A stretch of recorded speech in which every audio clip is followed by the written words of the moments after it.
Ay, magandang araw po mga kababayan at mga kasama po natin. Nasa tanggapan ho niya tayo si Congressman Robert Ace Barbers at maganda pag-usapan dahil sa yung issue ngayon. Naku, dami ho ngayon dahil sa maraming mga vlogger at yung social media talagang sabihin natin masigla dito po sa Pilipinas. At siyempre, bahagi po yan ng umiiral na demokrasya, yung kalayaan sa pamamahayag. Pero sa mga nakaraang araw ay meron kang binabanggit, Congressman, na parang tila naubusan yung karapatan.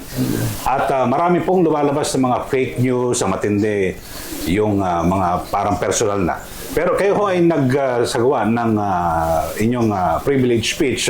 At ano ho ba talaga yung inyong pong personal na pananaw at damdamin dito po sa nagkalat ho ng mga irresponsableng vlogger? Yun, tama. Natumbok mo yun, no, Eli, no, na irresponsableng vlogger or vlogger, no? Kasi obvious naman na ang iba dyan ay ang kanilang layunin manira, no? Makapanirang puri sa mga either sa mga tao o personalidad o hindi kaya sa mga organization o mga korporasyon. Klaruhin ko lang, no? Itong aming pinapatawag na pagdinig ay para tayo po ay magbuo ng isang regulatory framework sa paggamit ng, I don't know, digital space. No? Kung yun man ang tawag dyan, yung internet, yung social media, magkaroon lamang po ng responsible reporting o responsible use nitong sinasabing social media. Alam mo kasi, Eli, mula nung nauso itong vlog, o yung vlogging, abay, dumami ngayon ng vlogger sa atin, no? Marami masyadong political analyst na lumutang. Marami masyadong mga journalist na lumutang, no? And dahil wala pong regulatory framework at wala pong organisasyon na nagdidisiplina maaari sa kanila na pinomonitor, na sinisiguro na responsible journalism o hindi kaya responsible reporting yung kanilang ginagawa. Yes. Halimbawa, sa isang vlogger na wala akong nakita at narinig kundi magmura. No? Meron namang vlogger dyan na nananawagan ng kudeta. Meron namang vlogger dyan na ang ibang ginagawa tinitwist yung mga katotohanan, no? Yan nga, dyan na lumabas yung mga fake news, no? Yung iba naman, kapag ka nagpapanggap ng mga political analyst, iba naman ang kasama na rin doon yung fake news na sinasabi. So again, no, ang layunin nitong pagdinig na ito ay magkaroon talaga ng isang polisiya o hindi kaya ay regulatory framework na magkaroon din po ng disiplina ang paggamit ng o pagiging social media vlogger. Siguro, Congressman, parang yung pamantayan sa pagiging broadcast journalist, kasi ang numero uno sa pagiging lehitimong broadcast journalist, yung usapin po ng accountability. Ayan. Kasi accountable kami. Halimbawa, ako, broadcaster, nagsalita ako ng laban sa isang opisyal ng gobyerno na hindi totoo, mananagot ako sa pamunuan, management ng himpilan, tapos meron din KBP, kabisana ng mga broadcaster ng Pilipinas, at hanggang sa... So talagang lahat kami, maging sa print naman, may mga editor lahat. So talagang, at ang matindi ko rito, Congressman, kami yung sa traditional, kinakailangan pa mag-aral ng 4 na taong kurso actually, isa yun, ano? Dihadong-dihado kami. Dihadong-dihado talaga ang mga traditional media practitioners, no? Yung mga kagaya ninyo ng mga broadcast journalist na nag-aral at alam kung ano yung mga pamantayan, ano yung mga pulisiya sa yung pagpatupad ng inyong trabaho, no? Gaya nga nung sinabi natin, no? Halimbawa, ikay kukuha ng news o maglalabas isang news, binabalansin nyo yan. Tama. Paano? Kumukuha kayo ng magkabilang panig bago nyo gawin ang istorya, hindi ba? Hindi kagaya dito sa mga biglang tumubong mga social media vloggers, ay biglang sumingaw ito Para mga kabuti ito, dumami, no? And kung ano-ano na lang ang mga pinagsasabi, ano-ano na lang ang mga pinagre-report na wala naman talagang basihan, no? Ako hindi lang ako ang biktima nito, marami. Di ba? Yun nga yung sinasabi ko na mismo doon sa social media, yung mga nagbablog, nananawagan ng kaguluhan sa bansa. Tama ba yun? Yung social media vlogger na araw-araw walang ginawa kundi magmura. Tama ba yun? Alam po natin na ang ating mga kabataan ngayon may access sa social media. At ayaw naman nating ma-impluwensyahan sila ng mga ganitong klaseng mga dahil wala po sa kultura natin yan. Pero binabanggit ko, alam mo, bagamat ito yung magkakaroon pala ng hearing, pero yung mga naisip nyo hubang paano kalambatas, kasi importante ho rito, lahat naman po ng karapatan, meron pong limitasyon. Yes. Di ba? Kalayaan sa pamahayag, may limitasyon. Pero sa ngayon, sa social media, parang wala hong limitasyon kahit sino ho pwede. Basta makapag-post ka ng kung ano-ano, tapos laban sa isang opisyal. Yung content, yung kanilang objective yung pagpaparami ng views, pagpaparami ng shares and likes, no? Dahil ito ay namomonetize. Nababayaran sila pagka ganun So, wala na doon yung semblance of matalinong pagpapahayag Hindi natin kina-curtail yung kanilang freedom of expression and freedom of speech. No, alam po natin yan ay pinagbabawal ng ating saligang batas. Kaya nga ang gusto natin ay palawakin pa sa pamamagitan ng pagkakaroon ng pamantayan, disiplina at regulasyon at polisiya para maganda yung pagpapatakbo nitong social. Nagiging bagong Ito ay bagong industriya. Ito ang karamihan sa ating mga standby na walang talagang mapuntahang trabaho. Ngayon may trabaho na. Mag-vlogging. Kung di man sila vloggers, sila ay trolls. Ang trabaho lang nila ay magpakalat. No? So, yun ang tinitingnan natin. I think, kapag ito'y pinayagan natin na hindi natin na-monitor, hindi natin na-re-regulate, baka magkaroon tayo ng problema in the future. Yes, sir. Pero kung gusto pati yung sa ngayon, yung social media, digital, talaga napakalaskas na. Kasi halimbawa, telebisyon, kami sa radyo, bukod doon talagang meron na kaming social media account na kailangan yung streaming live, tapos kasi halos lahat ng tao ngayon, parang sa mga bawat bahay, parang hindi mo na makikita na nanonood na lang sa television nasa cellphone na lahat. Kaya iPad. Tapos may access na kaya mapapanood mo yung mga news sa television o mapapakinggan mo sa radyo, nandun sa cellphone na lahat. So parang i-regulate ko ba ito? Magkaroon ng pamantayan para sa pangkalatan. Merong susundin at siguro para wala nang maagrabyado na sektor. Yun ang isa sa mga magiging objective nitong hearing na to dahil iimbitahin natin yung mga kagaya ninyo na mga may mga opinion at expert opinion tungkol dito sa usapin ng paano pagandahin itong social media vlogging o yung vloggers na paano pa ma-improve ito dahil magagamit po natin yan in the information dissemination sa publiko at yan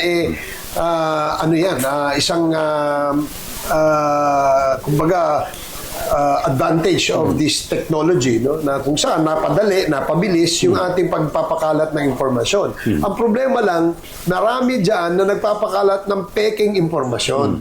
Yun lang ang ating nire-regulate. Ulitin ko, yung peke lang kasi binabatikos ako, kaliwat kanan. Ngayon, nung narinig nila na meron tayong pinapatawag na hearing, sinasabi kaagad nila ay kami po ay pumipigil dun sa malayang pamamahayag ng mga tao o yung kanilang freedom of speech and freedom of expression ay kine-curtail daw namin ay hindi ho yun ang aming layunin.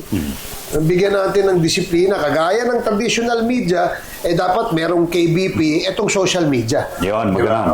Yun lang. Congressman, hindi pa ho ba sapat? Di ba merong kasi pag nagsalita ka ng mali o fake news gawa-gawa, pwede mong kasuhan ng cyber libel. So, kasi actually talagang naisulong yan, naging batas para babala Kasi ako dati, marami rin ako mga libel. Awan ng Diyos na dismiss na po. Pero dito, parang hindi ba sila natatakot o kulang po ba yung ngipin para yung batas na ito, para sabihin natin, magkaroon po ng kaisipan, medyo mag-aalangan pag delikado to, hindi nakuha yung yung yung panig ng kabila parang hindi balanse. So kulang po kaya ito? Well, sa practice na ginagawa nito mga narco-vloggers tsaka pogo-vloggers, hindi naman talaga sila kumukuha ng panig ng kabila eh. Di ba? Lagi namang one-sided sila at pinapakalat nila yung kanilang istoryang gawa-gawa nila o fabricated. Oo.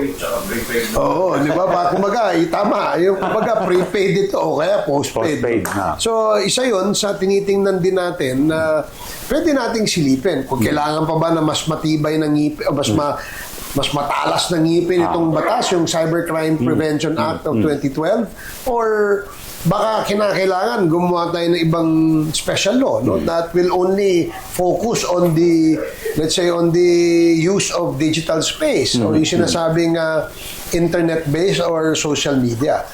So maring doon tayo magpunta.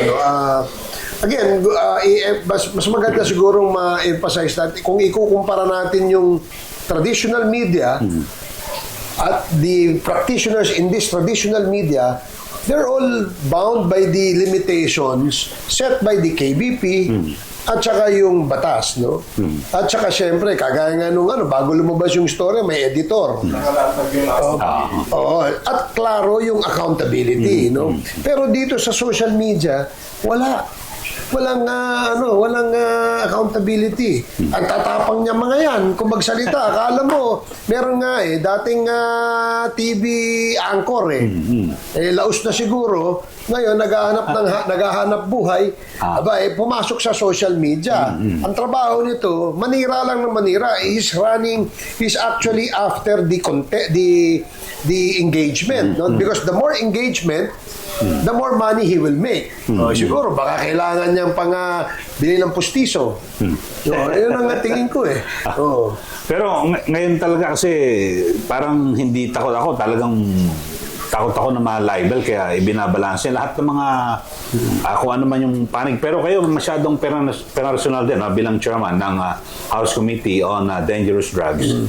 Parang nabasa may allegation na involved pa kayo sa droga. Ayun, tama. Isa yun. Kaya buti nabanggit mo dahil ako ay biktima ng fake news. No?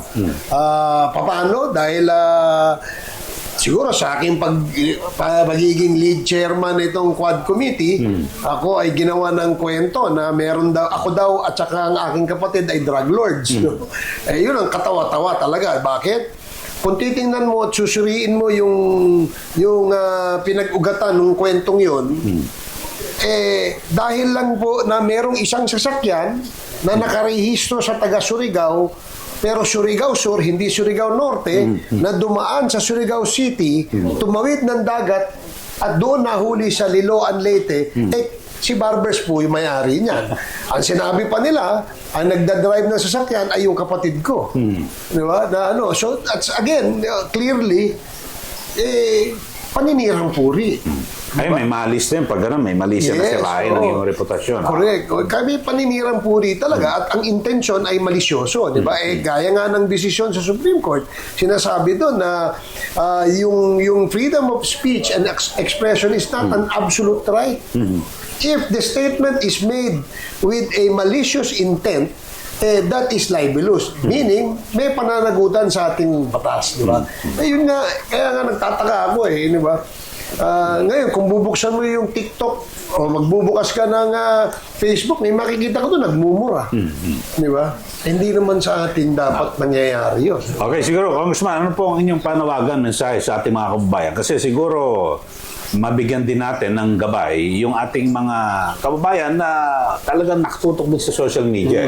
Kung minsan, parang mas pinaniwalaan nila yun na paulit-ulit tapos etong totoo yung pala fake news. Kung minsan hindi fake news yan, makipagtalo pa So ano po yung mga sabi sa kanila para bigyan natin sila ng sapat na kaalaman, labanan po yung fake news? Ako siguro ang aking masasabi lang sa ating mga kababayan dapat una maging mapanuri tayo, no?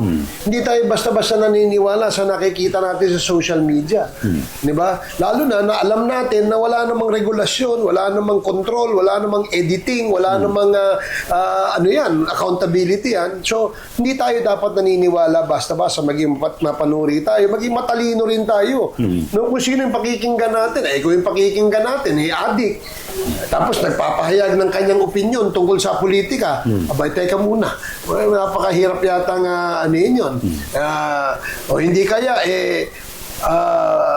lahat na lang ng narinig mo sa isang nagbablog ay puro mura, no, at galit, no, bitterness, galit sa taga-taong gobyerno, hindi kaya sa kanyang congressman o sa kanyang governor.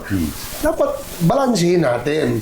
Kasi yun naman talaga dapat para magkabuo ng ating opinion, pakinggan natin yung lahat ng anggulo. Yun ang aking maisasuggest sa ating mga kababayan. Okay, yan po ang mensahe ni Congressman Robert Ace Barbers, lalo na ho sa mga vlogger na turing ho na irresponsable at nagpapakalat po ng fake news. Congressman, salamat po sa inyo. Thank you. Salamat, Elio. Salamat.